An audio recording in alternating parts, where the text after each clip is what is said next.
Que metas vocês têm para este ano?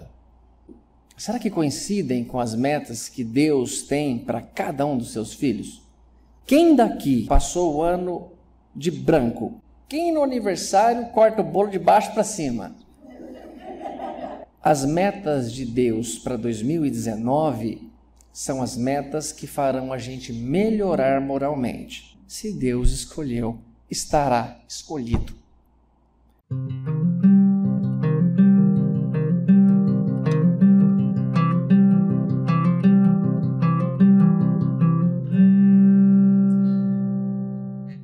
Olá, boa noite a todos. Que gostoso estar aqui, começo de ano. Acredito ser a primeira palestra desta casa, pelo menos a primeira minha palestra este ano. 2 de janeiro, que bom, né? 1º de janeiro descansei. Agora todos os outros dias eu vou fazer palestra.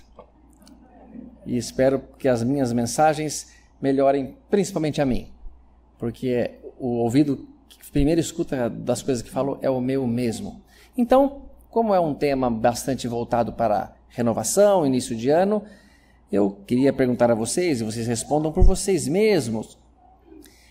Que metas vocês têm para este ano? O que vocês planejaram? Não é aquela mesma história, quero emagrecer. A minha é engordar, continua. Mas essas metas que vocês estão traçando, será que coincidem com as metas que Deus tem para cada um dos seus filhos? E se não coincidir, qual que deve, na sua opinião, ser atendida? As metas de Deus para 2019 são as metas que farão a gente melhorar moralmente. Se melhorar moralmente fará com que você tenha uma doença, prepare-se. Eu espero que não.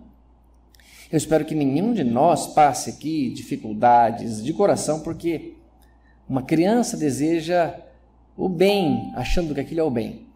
Mas estejam preparados, porque pode que um de nós, nesse salão, elegeu quando reencarnou. Em 2019 teria um dia que mudaria nossas vidas para sempre.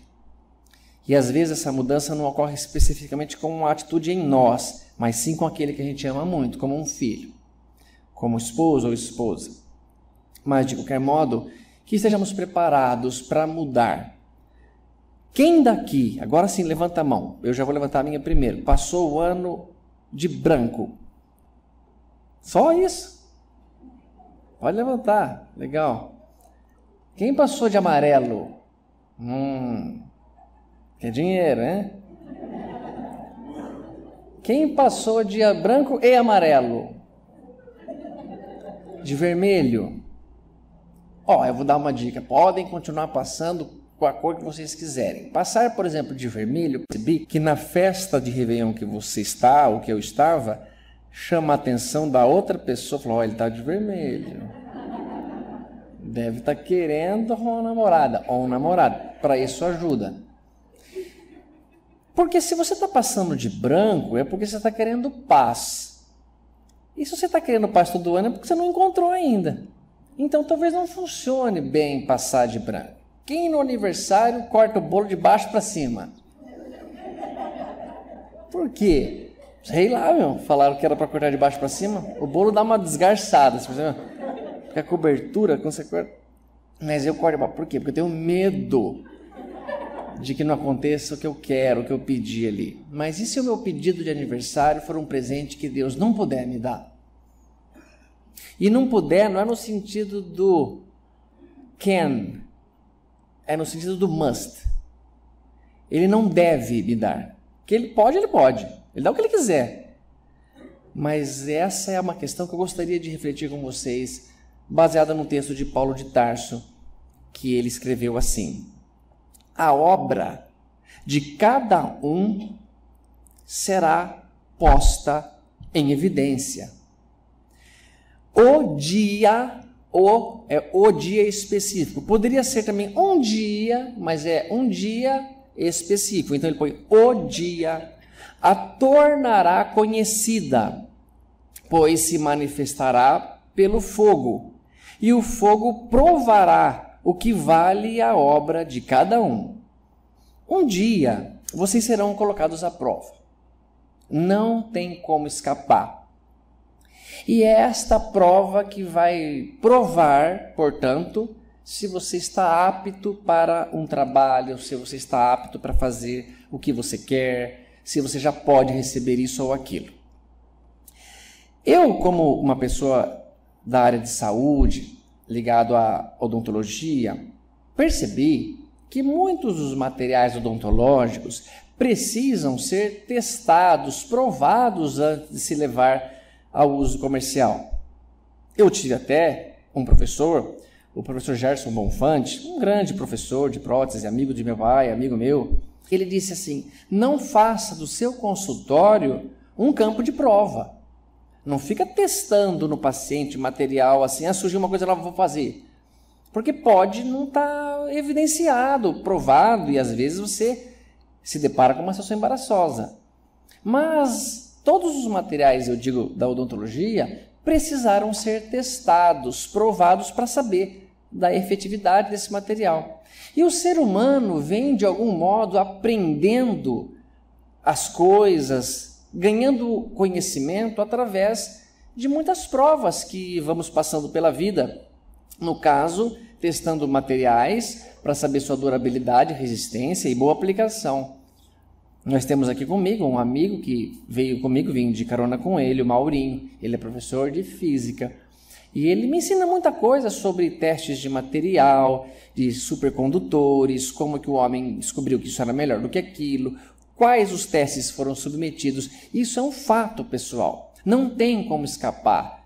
Mas há também um outro fato que Emmanuel, num texto, coloca como uma analogia. Que do mesmo modo que o ser humano testa os materiais para tornar a vida material melhor, Deus também nos testa, nos prova para tornar a vida espiritual melhor, para tornar-nos melhores. E como é que a gente melhora? Como que a gente adquire paciência? Como que a gente adquire bondade? Diminui a ansiedade? Se não, por provas às vezes muito difíceis. Eu espero que em 2019 você tenha um ano produtivo de trabalho, mas principalmente de autolapidação, de melhoria íntima, para que quando você volte ao plano espiritual, quando você morrer, e que eu desejo que não seja em 2019, que seja o dia que Deus decidir e que demore bastante, mas entre nós que vocês morram primeiro do que eu, porque eu tenho medo do umbral, mas seja lá o que Deus decidir. Quando voltarmos, e voltaremos todos, é só uma questão de tempo, tirando uma criança pequena que possa ter nesse salão, daqui a 80 anos está todo mundo no plano espiritual, incluindo meu papai e minha mamãe que estão aqui presentes, incluindo o seu João Brevidello, incluindo Toninho Vendramini, incluindo todos aqui. Vocês vão olhar, pessoal, para o rosto do maior amigo que a gente já teve, que não é, por sinal, o papai e a mamãe encarnado. É um amigo que já vem sendo nosso mentor, já vem nos acompanhando de longa data, o anjo da guarda. E que bom se vocês olharem para ele e disserem assim do coração: amigo, eu voltei melhor, não voltei? E ele falar: voltou. E os itens que te melhoraram foram aquela doença, aquela saudade, aquela dificuldade financeira. E o que te atrapalhou foi aquele dinheiro que você ganhou, aquela vantagem de status, isso te atrasou bastante. Então que a gente possa realmente, se queremos ser espíritas e temos coragem de ler a doutrina, porque exige muita coragem ler um livro desse nível, melhorar e estar pronto para melhorar. Porque, por incrível que pareça, a mesma doença, com a mesma intensidade de dor, com a mesma duração, para um pode ser extremamente proveitosa e para outro extremamente inútil. Porque existem dois tipos de dor, a que ajuda você a melhorar e a que não serve para nada. Tomara que, se você tiver a prova este ano, que ela lhe sirva para alguma coisa e que não precise se repetir. Como Herbert Viana disse na música Caleidoscópio: se tudo tem que terminar assim, que pelo menos seja até o fim, para a gente não ter nunca mais que terminar. Então, acabou um relacionamento, acabou, viu? Não vamos terminar todo dia para sofrer todos os dias o término. Vamos sofrer a dor única e exclusivamente o tempo necessário para a gente aprender. Baseado nas pesquisas e experimentos que o ser humano faz para aprender a viver melhor e aprender o que faz bem e o que faz mal para a gente, eu peguei uma pesquisa que vai dar certo tanto para provar que isso que eu estou dizendo é verdade, que a gente vive testando as coisas para aprender, quanto também no sentido da palestra. Foi feita uma pesquisa usando aranha, aracnídeo, porque eles queriam saber se uma aranha ela poderia produzir a teia dela de uma maneira desordenada. Se alguma coisa interferiria na produção do trabalho dela. Porque todos nós temos um trabalho aqui. Cada um que nasceu com uma tarefa.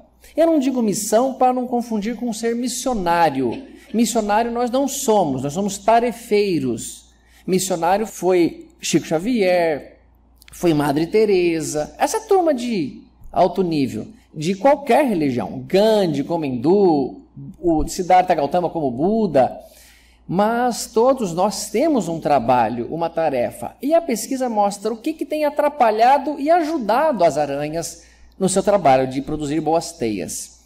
4 drogas foram testadas. Se alguém já consumiu alguma delas, você vai saber o resultado. Cafeína. Quem já consumiu café aqui? Quem que consome café para valer? Além de deixar os dentes escuros, não sei, nem tanto assim. Pode fazer uma coisa que vocês vão ver. Café, maconha, anfetamina. Anfetamina é aquela droga que ajuda no sistema nervoso central, que você fica vidrado, assim, tipo Ritalina, Adderall, Venvance e o LSD, o ácido, aquele papelotezinho que os caras lá em Woodstock viajavam na maionese, né? Tomava ali, fazia coisas loucas. As aranhas tomavam esse respectivo medicamento, essa respectiva droga. E os resultados que eles tentavam obter eram remédios que davam assim uma certa esperteza para a gente. Tirando a maconha, que deixa a gente meio lesadinho, meio atrasado, o ácido deixa muito vidrado, além de talvez sim um grande delírio, mas o café e a droga como a anfetamina aumenta a concentração, aumenta a disposição nossa. Dos 4 grupos de aranhas que tomavam remédios assim, a que pior produziu a teia foi a que tomou café. Pois eu também não gostei dessa história. Mas eu falei, então já logo vou repartir com eles para meu fardo ficar mais leve. Como o Dr. William falou, no fim do ano, aquele peso, eu estava com esse peso sozinho. Estou me sentindo melhor agora que falei. Então está escrito assim, por incrível que pareça, dentre todas as drogas pesadas que foram testadas, a cafeína foi a que interferiu na qualidade do trabalho das aranhas, resultando na teia mais disforme e desorganizada dos 4 grupos. Está dizendo aí, essa pesquisa foi realizada em 1995 por cientistas da NASA. Eles tinham como objetivo testar drogas que afetavam na produção das teias e avaliar pela estrutura geométrica formada quais drogas seriam piores. A droga da maconha, olha que legal que foi. A maconha estava fazendo com que as aranhas produzissem uma boa estrutura de teia. Que legal. Mas elas se distraíam muito e abandonavam o serviço. Tem a ver, hein? Eu não sei do que vocês estão falando, mas tem a ver. Falaram aí que deixa o olho vermelho, falaram aí que dá uma fome, falaram aí que faz dar risada. Falaram para mim. Tudo bem, viu, ele também falou. Mentira. Mas o que? As aranhas ficavam um pouquinho distraídas, apesar de que durante o processo de fazer estavam indo bem, mas abandonavam o trabalho. Coisa que não acontecia quando a aranha não tinha consumido nada. As anfetaminas, as drogas de aumento de concentração, fizeram com que as aranhas produzissem teias com muita velocidade. Terminavam o trabalho, mas as teias apresentavam muitas imperfeições. Elas corriam muito, faziam muito rápido, como alguém que termina um trabalho muito rápido. E depois, em si, tinham imperfeições, tinham erros. na estrutura. E o ácido, o LSD, olha que legal, foi a droga responsável pela produção da mais psicodélica e bonita das teias. Cara, a aranha ficava louca, meu. Ela devia fazer um negócio ali, meio parecido com o John Lennon. Só que, vejam bem, eram zero em eficiência. Não capturava inseto nenhum, não era resistente. Então, parece que nenhuma das drogas que se testou ajudou a aranha. E este experimento, pessoal, faz eu mencionar um experimento que meu papai fez quando era estudante lá na FOA, Faculdade de Odontologia de Araçatuba, no qual dava-se álcool para um rato ou grupos e verificava a glândula salivar dele. Por que o ser humano que está bebendo demais, fora do controle, não aquele que toma socialmente, aquele que vomita socialmente, babava tanto? Por que aumentava demais essa produção? Efeito do álcool sobre a glândula. Se verificava nos ratinhos. Mas o mais interessante foi uma pesquisa contada por um tio, irmão do meu pai, baseado nisso também, que 4 grupos de ratos foram viciados com diferentes tipos de drogas. Por exemplo, cocaína, por exemplo, um remédio tarja preta, por exemplo, café ou qualquer outro, acho que café não tinha nessa, e maconha. Havia a ração, o alimento sólido, a água e uma pasta ali misturada com a droga. Todos os mamíferos, os ratinhos, as cobaias se viciaram. Não houve um grupo que seja falar, eu não vou usar droga não. Todos usaram, o que mostrava que alguma questão prazerosa, fisiológica, traria ou trazia ou traz ao corpo físico. Mas podemos dizer que as drogas seriam como uma janela, que você vê um paraíso sem estar nele. E daqui a pouco essa janela vai ficando cada vez menor, e para abrir um pouquinho você tem que tomar doses cada vez maiores e o seu corpo não suportará. Mas os ratos viciaram-se 100%. Uma dessas 4 drogas era a nicotina. E só para saber, se alguém teve meta em 2019 de parar de fumar, prepare-se, amigão, que a punhalada será forte. Porque todos os 4 ratos, grupos, passaram pelo seguinte processo. Rato vive pouco, vive 1 ano, o que é bom em si, porque você consegue medir uma vida inteira de um ser. Você consegue ver quando ele está jovenzinho, adolescente, adulto, idoso e vai desencarnar. Então pegavam os ratos e viciavam quase que por 50 anos do rato. Imagina um senhor de 50 anos, e o rato viciado em qualquer uma das drogas. Daí eram removidas todos os 3 recipientes, não tinham o que comer, não tinham o que beber, não tinham o que consumir de droga. E o rato ficava naquela abstinência de tudo. Ele poderia dormir, mas não poderia comer, beber e nem consumir droga. Até um tanto que levaria o rato a um limite. Mais um pouco, ele vai desencarnar de fome, ou de fome demoraria muito mais. A sede atinge muito mais ao ser vivo. Então, eram devolvidas as gaiolas aos lugares onde as cobaias estavam, tudo ao mesmo tempo. A água, junto com a comida, em reservatórios separados, e a droga. Todos 3 grupos de ratos foram direto beber água. Não aguentavam mais de sede e se viciaram normalmente. Somente um grupo foi direto na droga. Qual vocês acham que foi a droga? A nicotina. O rato nem foi beber água, meu. Ele foi direto fumar o cigarrinho dele.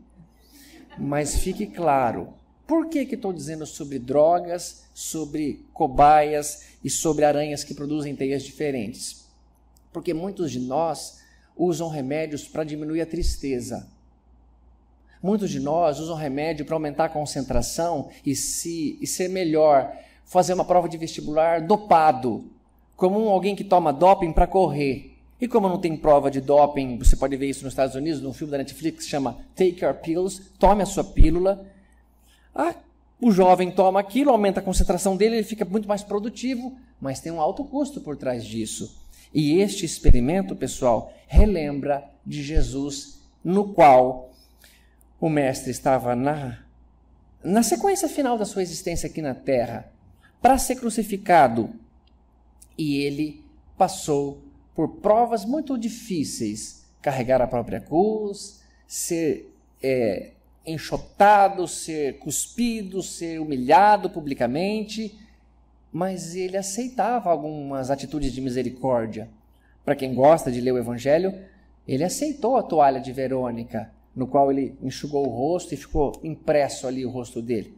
É difícil andar com suor, com sangue dentro do olho. Mal dá para enxergar. Uma vez eu estava num lugar que estava muito quente, era uma apresentação musical e tinha um refletor bem, que o meu olho começou a escorrer suor e entrava e começou a arder, não dava mais para ficar olhando. E aí era complicado. A Verônica ofereceu a toalha e o mestre aceitou. Ele aceitou também Simão de Cirineu carregar a cruz para ele um pouco. Estava pesado demais. E uma criatura já com má alimentação, espancado, fica difícil. E no filme Ben-Hur, quem assistiu, ele aceitou a água que Ben-Hur ofereceu, mesmo não tendo podido tomar, porque um soldado romano deu um chute no copinho da caneca. Mas ele não aceitou beber uma mistura de mirra e vinho, oferecida por misericórdia, como os 3 outros itens, para ajudar um pouco o sofredor crucificado. Por que será que ele não aceitou? Porque era uma bebida alucinógena.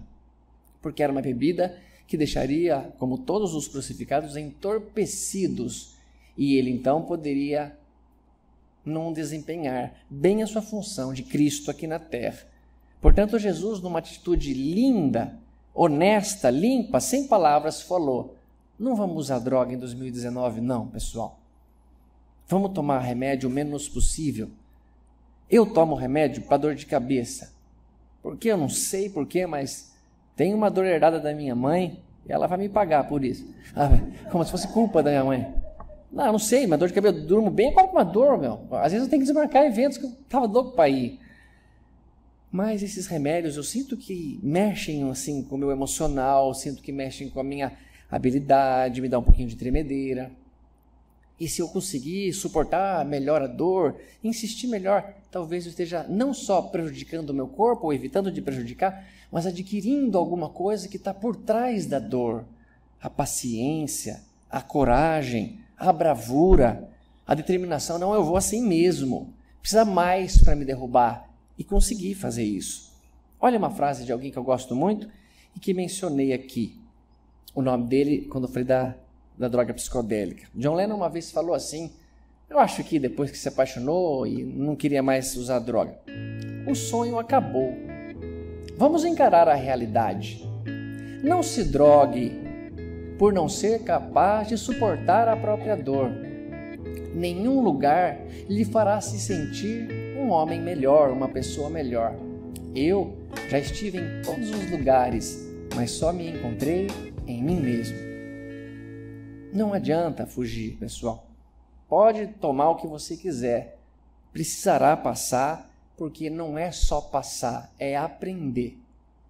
E se você teve uma dor profunda de perder um filho, mesmo que existam remédios que te deixem meio alucinada, meio baratinada, vê se precisa mesmo tomar. Agora, se você buscar em oração, em amizade, em um bate-papo com um psicólogo, em um bate-papo com um psiquiatra, um bate-papo com um tio mais velho que também passou por uma situação parecida, isso lhe fará conquistar forças próprias, forças morais que vão te dar o aprendizado necessário.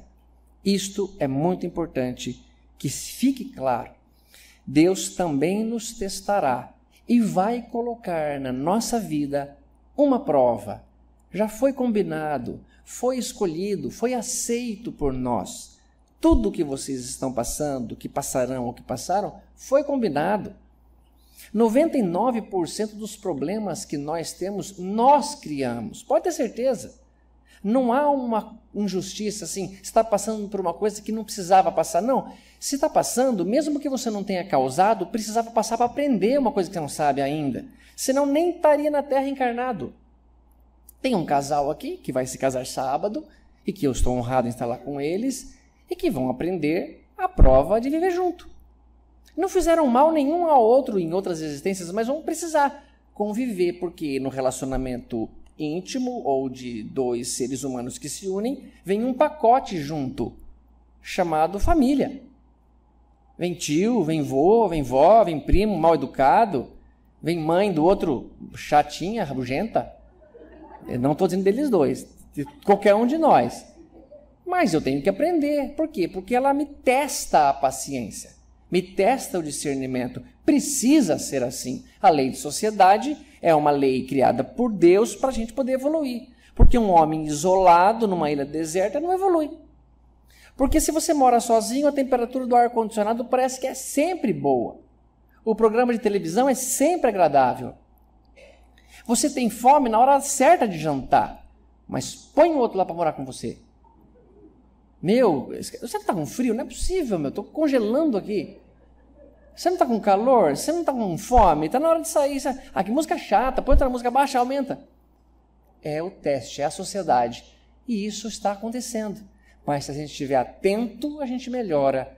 Se estiver desatento, passa batido e ficamos estacionados. Ninguém retrograda no caminho evolutivo, mas estacionamos e multidões estacionam todos os dias. Olha o que Emmanuel escreveu para a gente.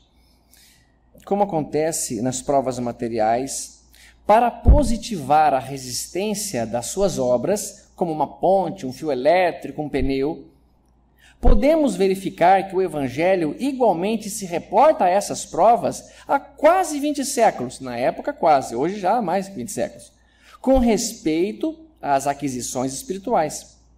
Cada discípulo deve edificar o trabalho que lhe é peculiar, convicto de que os tempos de luta chegará para ele, aos olhos de todos, para que se efetue reto juízo acerca da sua qualidade. Então, se você fala, Deus, me dê paciência, é uma frase bem popular, cuidado, hein, amigo, que a sogra vai morar com você. Ou ele põe uma prova para você ter paciência. Cuidado com o que você está pedindo. E cuidado também para julgar. Olha, aquele lá, meu, naquela situação, o que será que aprontou esse cara? Ele deve ter ombro mais forte que você. Você aprontou muito mais do que ele, mas pela misericórdia de Deus, pelo amor que o Pai tem por você, ele está te poupando de uma prova mais difícil. Como um pai que vai se ausentar da família e ele tem 8 filhos. Ele pega o mais responsável, pode até ser o mais velho ou não, mas alguém que já tem alguma consciência e fala, filho, preciso que você fique como líder aqui na ausência do papai. Esse aqui toma remédio tal hora, aquele tem que trocar a fralda, aquele tem que levar na escola, esse aqui não deixa bebida perto dele, aquele... Mas e que hora que eu vou descansar, pai? A hora que todos eles forem dormir. Ah, justo eu. Você é quem confiou, porque você tem mais experiência. Então, se você está passando por provas maiores, parabéns, amigo. Você é o mais forte entre todos nós. E não se preocupe não, porque o dia chegará para todo mundo. Se isso te consola e não deveria consolar, todo mundo vai sofrer exatamente o que está sofrendo. Se errar mais, passa mais vezes pela mesma prova, pela expiação. Se errar menos, terá um caminho mais reto. Mas todos nós chegaremos lá. Porque eu não admito alguém dizer que alguém vai ser condenado pela eternidade no inferno. Contrariando uma afirmação que o próprio mestre falou. Nenhuma das ovelhas que o Pai me confiou se perderá. Nenhuma. E ponto final. Não tem essa, mas caso ela faça, não, caso nada. Nenhuma está resolvido. Eu sou o caminho, eu vou fazer você chegar à condição de ser Deus, pois todos vós são deuses e poderão fazer o que eu faço, e muito mais, disse Jesus. Então eu acredito, as provas virão para nós melhorarmos e não precisar mais sofrer, mas para testar a paciência precisa ter uma situação bem difícil. Olha que lindo texto de Emmanuel que ele continua. Nutrição e reprodução são meios e não fins. Então, por exemplo, na lei de conservação, 2 prazeres regem esta lei. Qual? O prazer da alimentação e o prazer da reprodução. Comer dá prazer. Porque se a gente tomasse uma refeição como toma um comprimido, talvez a gente nem se interessaria mais por isso. Se a reprodução se fizesse no aperto de mão, a gente não se cumprimentaria, porque muitas vezes você não quer ter filho. Mas o prazer que dá no ato sexual, a gente continuaria fazendo. Então Deus sabiamente colocou prazer na reprodução e prazer também na alimentação. Só que isso aí é um meio, não um fim, diz o Emmanuel. Vemos o caso de João de Deus. Poxa, amigo, a pessoa está fragilizada. Ela já foi na alopatia, com certeza. O médico falou que não tem remédio mais para ela, desenganou. Aí ela foi na homeopatia, que também não conseguiu. Aí ela passou na bezendeira da cidade dela, no bairro, também não teve jeito. Aí ela juntou dinheiro e foi lá para a Badiânia. Você vai fazer isso aí com ela? A reprodução, amigão, não é para você fazer isso com as pessoas, não. O prazer que dá o ato não lhe dá esse direito. Mas com a sua esposa, com seu esposo, como este casal que vai fazer a cerimônia deles, maravilha, ótimo. Podem até fazer com o intuito de não reproduzir, mas respeitando, abafando esse instinto poderoso que é o ato, a reprodução. Instinto porque você vê que quem tem cadelinha aqui e ela entra no cio, vem cachorro de piratininga fica no portão. Tanto que o pobre coitado tá lá. E ele tá lá do lado, é um pincher do tamanho desse copo, mais ou menos, né? Dá um gole aqui na cabeça do pincher. E do lado um pitbull passa o cio, o pitbull quer morder ele. Mas enquanto isso não, é o amor. Por que isso? É o power, o poder da reprodução. Mas Emmanuel fala, cuidado com isso, pessoal. Cuidado porque muitos estão fazendo isso como finalidade de vida. Muita gente está vivendo para comer, em vez de comer para viver. Eu não tenho esse problema. Eu tomaria comprimido de comida tranquilo. Almoço, oba, feijoada, oba, dá um comprimido de feijoada aí. Tá gostoso. Vai ter sobremesa também? Aceito. Sobremesa?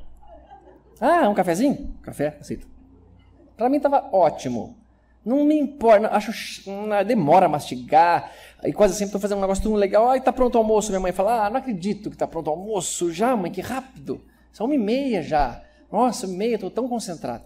Mas aqui, nessa ponto, eu posso até passar ileso. Emmanuel diz, o homem, portanto, não tem por finalidade suprema o ato de comer, nem de perpetuar-se com o sexo, praticando o sexo.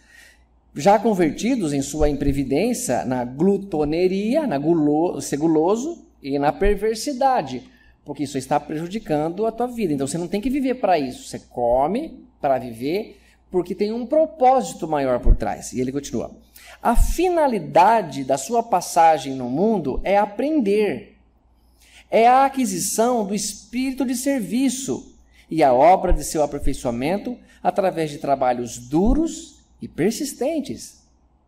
Então você tem que estar alimentado, sim, claro, tem que estar alimentado. Isso é essencial à vida, mas o propósito maior é aprender alguma coisa e não é somente viver para trabalhar, ganhar o dinheiro, para comprar comida, para sair com a mulherada, para fazer o que quiser, sair com a homem-arada e fazer o que for. Não é. Se eu não tenho então uma obrigação em si de viver para comer ou para reproduzir, um cadeirante, por exemplo, um dentista e uma professora de primeiro ano podem ter diferentes provas com o mesmo objetivo. Porque eu já vi como minha mãe dava aula e eu vou falar uma coisa, tem que ter paciência, hein, meu? Haja paciência para lidar com um grupo de criança que às vezes não está interessada e que o barulho de uma perturba a todas e que o silêncio de uma não faz mais do que obrigação. Então aquela dificuldade de bagunça de criançada não pode fazer com que uma professora agrida uma criança, abandone o trabalho, leve e empurre com a barriga. Não, faz como minha mãe mesmo. Trabalha com honestidade, atende 3 séries na mesma sala, no mesmo grupo no sítio. Isto é, está adquirindo paciência. Como o quê? Como professora de primeira série, bacana. E o pai dele, ou ele, dentista, haja paciência também. Um de cada vez, mas haja. Tem gente que é muito legal de atender. Não tem medo da anestesia, é tranquilo, permite. Agora, tem gente que é o paciente coelhinho. Ele fica assim, sabe? Calma, amigo. Você só piora se você pôr a mão. Por isso que cirurgia geral é perfeito para o médico. O cara dorme ali, acorda, tranquilo, está operado. Mas com pacientes que me exigem mais paciência, eu já percebi. Ele me é melhor para adquirir. Ele me ajuda mais do que aquele que é tranquilo, que dorme na cadeira. Tem uns caras que roncam, né? E esse pouco me ajuda, a menos que você tenha que ficar abrindo a boca dele. Mas a parte de um cadeirante viver não é em si sofrer. Não é em si não poder, sei lá, pular num rio, descer uma cachoeira. Até dá se a gente fizer com segurança. Mas é treinar também paciência, controle de ansiedade. Porque às vezes você depender de alguém que vai te levar e esse alguém está atrasado, nossa, dá uma vontade louca de ir embora e todo mundo já foi na frente, a festa já começou, e você tem que aguentar o tranco e depender do outro. Talvez essa pessoa tenha mais oportunidade de, quando voltar ao mundo espiritual e os corpos defeituosos que temos fica para trás e todo mundo está igualado outra vez, porque o espírito não tem defeito, vermos quem que tem mais mérito da paciência. Pode até morar com a sogra, é um outro ponto. Mas eu brinco muito com sogra, mas eu brinco só porque a minha sogra é gente fina. As duas sogras que tive, e uma tem e outra tive. Mas eu repito a vocês, ser professora, ser dentista ou ser cadeirante é só uma maneira que nesta encarnação você está passando para adquirir algo maior, que não é só paciência, um monte de coisa que vem junto. E se um dia alguém bebeu e foi dirigir e imprevidentemente acertou um grupo de pessoas que estavam caminhando, indo para a igreja, fazer uma oração, uma missa, um culto evangélico, e da família, um membro ficou na cadeira de roda, mesmo que esse membro nunca tenha bebido em outras encarnações e passou por aquele fato triste, porque tem o livre-arbítrio para pegar e fazer o que quiser, pode ter certeza que numa outra encarnação nós vamos nos surpreender com a paciência que ele tem. Como que esse menino tem tanta paciência assim? Ele experimentou uma vida difícil, uma vida que foi dura, mas que ele ganhou muita coisa. E o que o Emmanuel está pedindo para a gente é o seguinte: se acontecer de vocês serem eleitos neste ano, lembra dessa palestra, lembra desse texto, passa com coragem, mas passe sem reclamar, sem tornar o convívio com aqueles que estão na sua casa insuportável, passa com vontade e um dia vai acabar. Toda dor tem hora certa para acabar, toda existência também tem hora certa para acabar. E confio em Maria que disse: tudo passa, meu filho, tudo vai passar nessa vida, nada fica nem de bom, nem de ruim, quando o quesito é encarnação. Um dia ninguém sofre mais, um dia ninguém mais terá aquele dinheiro, um dia ninguém mais tem nada daqui que os olhos da carne pode ver. O planeta, diz Emmanuel, é a oficina luminosa que jamais se encontrou acéfala. E quem te enviou ao trabalho na Terra está observando o teu esforço. Nosso anjo da guarda, por exemplo, ele está olhando para a gente, está vendo o que a gente está fazendo de esforço. Não peças muita apreciação dos que te cercam. Eles também são vigiados, são identificados por olhos vigilantes. Cumpra o teu dever. Ponto. As gotas d'água fornecem uma ideia de nosso patrimônio coletivo, mas não somos simples gotas d'água. Somos filhos de Deus e nossa tarefa pessoal se manifestará fatalmente na obra de nosso Pai. Então, se você tem uma missão, uma tarefa aqui na Terra de adquirir, seja lá o que for, pela prova que você, seja lá o que está passando, vai passar ou já passou, que bom se você aproveitou, porque senão precisará passar outra vez. Quando você comete um crime, você desorganiza a vibração ao teu redor, você cria uma expiação. E você precisa se arrepender, precisa expiar e reparar para voltar e se desvincular daquele erro. Mas vejam como não é castigo. Se uma criança repete de ano porque não sabia a matemática e ela já repetiu, se fosse castigo, repetiu, então já pode passar ela. Não, ela aprendeu, não aprendeu, repete outra vez. Se você faz o erro para uma pessoa e tem a consequência expiatória daquilo e não aprendeu, tem de novo. Não tem, então de outro jeito. Não aprendeu? De outro jeito. Passa 4 vezes para aprender a mesma coisa que uma pessoa passou uma vez. O Emmanuel respondeu, falando sobre Jesus, que o nosso mestre teve um processo evolutivo em linha muito reta. Também estagiou do mesmo modo, há bilhões de anos atrás, mas foi muito mais techuvá do que a gente está sendo. Techuvá é uma expressão do hebraico que é volta para o caminho. Se você tem uma linha reta a seguir e se desviou, techuvá, dizia João Batista, caia em si, volta para o caminho, do ponto onde você saiu pela tangente da estrada e continua.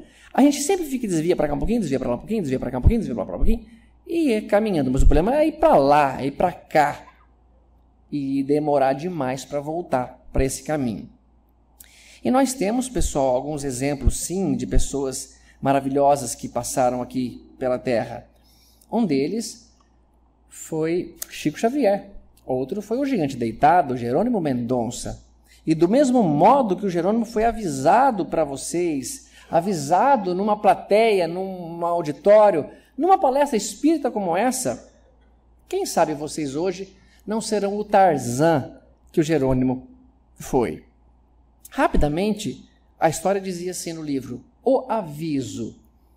Quando o jovem Jerônimo Mendonça, o gigante deitado, apelidava-se de Tarzan devido ao seu porte atlético. Ele gostava de olhar no banheiro do espelho, o espelho do banheiro, retesar os músculos e envaidecido pensar: Tarzan. Eu já pensei algumas vezes isso e eu vi assim: Tarzan? Tá mais pro cipó do Tarzan. Eu falei: tá bom, vai. Você, quem que é meu obsessor? Ele falou: não, eu sou teu anjo da guarda. Se eu fosse teu obsessor, eu diria: você é mais do que o Tarzan. Você é super forte. Bate naquele homem lá. E aí eu tomava uma surra. Mas como meu anjo da guarda fala: não, amigão, pianinho, vai, fica quieto, vai lá e fica na boa. Ele falou: tá mais pra cipó. Ainda bem que ele me chamou de Tarzan e não de Jane. Mas tudo bem também. Certa ocasião, no grupo espírita Amor Fraterno que ele frequentava, o orador mediunizado disse: venho aqui trazer a mensagem a um Tarzan que está na plateia. O Jerônimo sabia que era para ele. Disse o espírito: Tarzan, vem aí a selva do sofrimento. Agarra-te ao cipó verde da esperança e arma-te de muita fé e muita coragem para lutar contra a animalidade que existe em teu peito. Ainda que tiveres que derramar todas as lágrimas ou padecer todas as dores, o que representará isso ante o amanhã glorioso do teu destino? Era um aviso e o Tarzan se preparou. As dores viriam, de fato, vieram, mas ele venceu. Quem será que é o Tarzan da palestra de hoje? Quem será que vai sofrer para valer esse ano? Quem será que morre entre nós? Quem será que perde membros da família que falam: não, leva-me, mas não leva essa criatura? Tomara que ninguém, mas eu lamento e informo: se Deus escolheu, estará escolhido. Não tem volta. Você pode pedir. Se for para o teu bem, você ganha uma moratória. Se for muito bem, mas quase sempre não é. Quase sempre o pedido tem vaidade demais por trás. Tem orgulho, tem medo e tem vontade de ficar na mesma. É o aluno que não quer receber a tarefa que a minha mãe passava para melhorar o aprendizado da tabuada. É a criança que acha que o professor exigente é o professor malvado. E o Tarzan, Jerônimo Mendonça, muitas vezes, com extrema dificuldade respiratória, pela dor, pedia para colocar sacos de 30 quilos sobre o peito dele para ele poder se sentir melhor, porque a pressão aliviava a dor.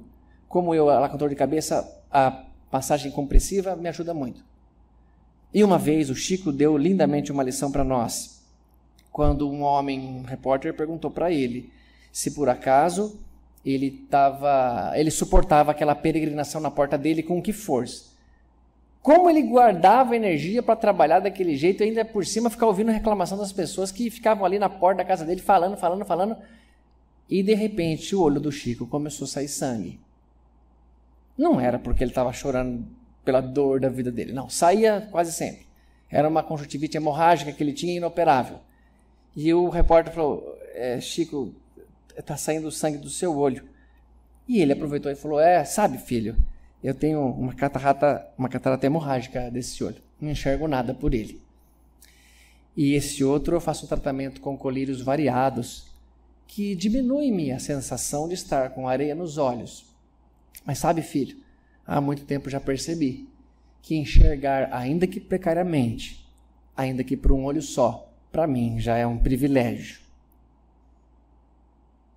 Não é a questão se Deus podia ou não podia, can ou must, para o Chico Xavier, melhorar a vista dele. Ele poderia melhorar tanto uma quanto a outra, quanto colocar um terceiro olho aqui no Chico, se ele quisesse dar tridimensional visão ao Chico. A questão não é essa. A questão é saber se um menino que encarna aqui na Terra já consegue ser feliz, mesmo cego de um olho. É saber se alguém que encarna aqui na Terra com uma unha encravada consegue sorrir para qualquer pessoa. Se alguém que é encarnado aqui na Terra e passa a dor mais profunda que perder um filho, consegue consolar uma mãe que também perdeu. Se a gente conseguir fazer isso, não se preocupa, não precisa mais de prova. Mas ninguém consegue. Então preparem-se, Tarzãs e Janes, porque virá a prova. E quanto melhor preparados estivermos, melhor. E como faremos isso? Seguindo um pensamento de Fernando Pessoa, que diz assim: para ser grande, ser inteiro, nada teu exagera ou exclui. Seja todo em cada coisa. Põe o quanto és no mínimo que fazes. Assim, em cada lago a lua toda brilha, porque alta vive. Um dia brilharemos em qualquer lugar, tanto no mar quanto numa poça d'água, porque viveremos altos, viveremos elevados, mas hoje não é esse dia. Hoje é hora de se preparar, de trabalhar e ganhar uma vida melhor pelas provas que Deus nos mandará. E para isso é preciso mudança. Podem passar o aniversário de vocês cortando o bolo com a mão que quiser. A minha mãe corta de mão esquerda, de baixo para cima, porque é canhota. Eu corto com a destra, mas entro no cemitério com o pé direito, de medo de ficar lá. A minha mãe fala, eu sou canhota, mas acho que é para entrar com o pé direito também, e entra também. Não se preocupem, não é isso que importa para Deus, mas sim algo íntimo. Portanto, renovem-se, essa é a mensagem. A renovação é tudo novo no sentimento da gente. Porém, preserve do antigo aquilo que lhe empurra para frente. Junte tudo o que prestou, misture com muito amor e faça um 2019 diferente. Preserve os beijos, os cheiros, os chamegos de amor, as gargalhadas mais altas, as piadas que contou. E se a tristeza apertar, basta você se lembrar que está aprendendo e os sorrisos que arrancou. Despeje em sua vida uma carrada de amor, de diferentes idades, de todo tipo de cor, sem inventar divisões por crenças religiosas, orientação sexual. Que eu garanto a você que você vai conseguir entender que todo amor é normal. O meu ou o seu caminho não são muito diferentes. Tem pedra, buraco e espinho, a fim de atrasar a caminhada da gente. Mas não desanime por nada, pois até mesmo uma topada empurra você para frente. Acredite que sonhar também é compreender, que nem sempre o que se sonha é o melhor para você, e que não realizar nem sempre será sofrer. Sonhe sempre, seja grato por tudo que já tem, repare em cada detalhe as coisas que lhe faz bem. O pouco que hoje é seu já é muito para alguém.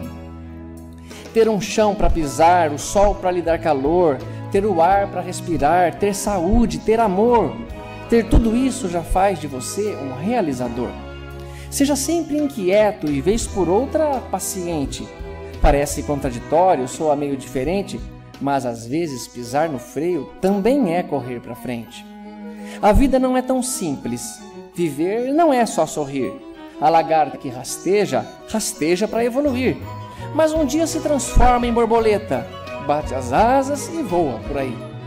Continue sendo forte. Tenha fé no Criador. Fé também em você mesmo. E não tenha medo da dor. Siga para frente a caminhada e saiba que a cruz mais pesada o Mestre Jesus já carregou. Mas eu imagino que alguns pensamentos em resumo sintetizam muito tudo isso que a gente quer falar. E o Chico Xavier disse assim: tudo que a doutrina espírita me ensinou, tudo que ela me ensinou, é que eu preciso me renovar sempre. Allan Kardec falou: o verdadeiro espírita se reconhece pela sua transformação moral e pelos esforços que empregue em vencer as suas más inclinações. Einstein falou: preciso estar disposto a abrir mão do que sou para me tornar o que serei. E o maior de todos, quando estava indo para a morte, imaginem que vocês estão indo para a cadeira elétrica, vocês vão morrer e nem vai precisar passar 80 anos, é daqui a alguns minutos. E você encontra a pessoa que mais ama você na vida. Quem que é essa pessoa? A sua mãe. A mãe da gente encontra o filho que está indo para a cadeira elétrica, para a cruz. E isso aconteceu com o mestre. E ele falou uma frase para ela. O que vocês falariam para a mãe de vocês? Na tentativa de acalmá-la, na tentativa de imortalizar aquele momento e na tentativa de ensinar a humanidade inteira em 2019, nessa palestra, a viver melhor. O que o mestre falou? Quando ele vê Maria, ele diz: mãe, veja, eu renovo todas as coisas. Que vocês sejam muito felizes esse ano.